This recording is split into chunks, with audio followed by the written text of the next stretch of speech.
খাই নাকি ওই প্যাকেটিং মেশিন 80 কোটি ক্যামেরাম্যান হায় রে আমার আর আছেন না তো লয় হায় আল্লাহ প্যাকেটিং পেয়ে গেছে ওই যে মেশিন এই ঘরের মধ্যে আছে আমরা সবাই হয়ে গেলাম সাংবাদিক হ্যাঁ কি বড় বড় উড়াইও কোড়া অন্দি মেন দেই যায় দেখো দেখি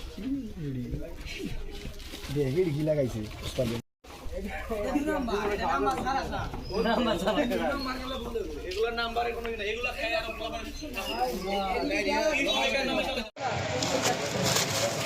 পুলিশের গাড়ি কি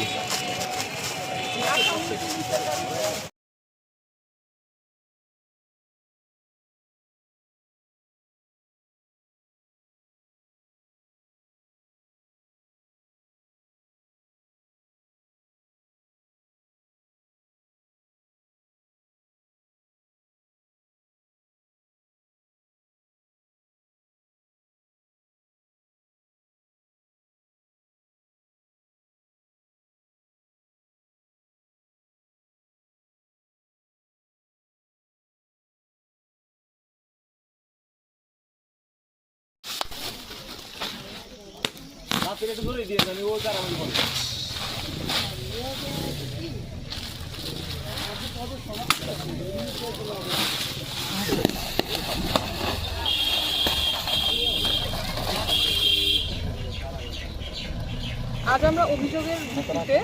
শেখপুর বাজারে গিয়েছিলাম। বাসকান্দি ইউনিয়নে অবস্থিত একটি বাজার, সেখানে একটি কার্ড পাওয়া যায় যেখানে অবৈধ শিশু খাদ্য অর্থাৎ ভেজাল সামগ্রী, ভেজাল শিশু খাদ্য এবং ভেজাল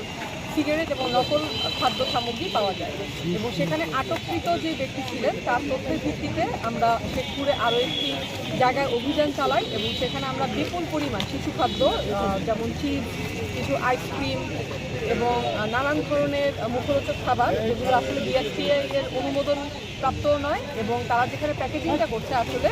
তারা সেগুলো প্যাকেজিংয়ের জন্য অনুমতিপ্রাপ্ত নয় এবং সেখানে দেখা যাচ্ছিল কিছু নামি দামি কোম্পানি যেমন বোম্বে সুইটসের পটেটো ক্র্যাকার্সের যে প্যাকেটগুলো আছে সেগুলোর ভিতরে তারা নিজেদের থেকেই খাবার ভরে প্যাকেটজাত করে তারা বাজারে বিক্রি করছিল, কিন্তু তাদের আসলে যে বাজারজাতকরণের প্যাকেটজাতকরণের কোনো লাইসেন্স সেখানে ছিল না এবং সেই প্যাকেটগুলোকে খুলে আমরা কিছু ময়লা টাকাও দেখতে পাই যা তারা উপহার হিসেবে বা টোকেন হিসেবে দিয়ে থাকে খাবারগুলোর ভিতরে এবং সেই টাকাগুলোর যেই মান সেগুলো দেখা যাচ্ছিল খুবই ময়লা এবং ছেঁড়া টাকা। আসলে যা আমরা খেয়েছি ওভারঅল সেটা খুবই অস্বাস্থ্যকর একটা